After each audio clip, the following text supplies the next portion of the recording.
من بعد ما كنا. كلمات الشاعر عبد الهادي الشعراوي، قيلت قبل ثورة يونيو. من بعد ما كنا سياد الناس والكل ايديه ممدودة لينا،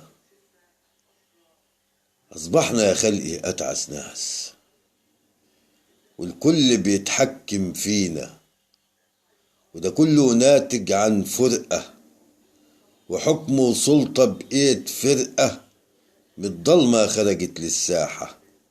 الكرسي أهم ومش فارقة. أنا مصري مسلم عرباوي، مسلم ومسيحي أخواني، عاشق للوحدة العربية، النيل وطني وعنواني، وسياسي كاره للكرسي لو فوق مبارك أو مرسي.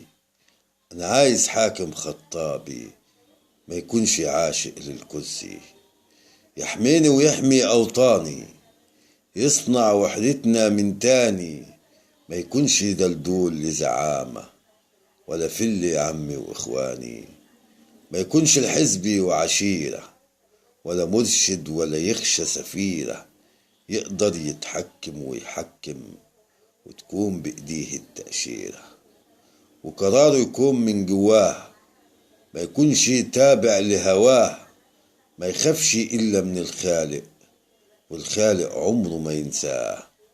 مدني من الجيش على عيني، يحفظ دستوري وقوانيني، على قد ما يحضر يحميني ويكون لي إمامي ومعيني.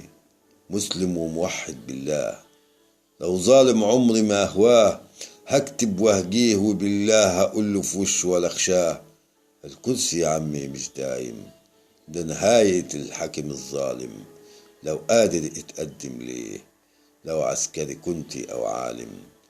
بكفاية شهداء وأكفان ودم مبكي الوجدان، وهقولها باسم الإنسان،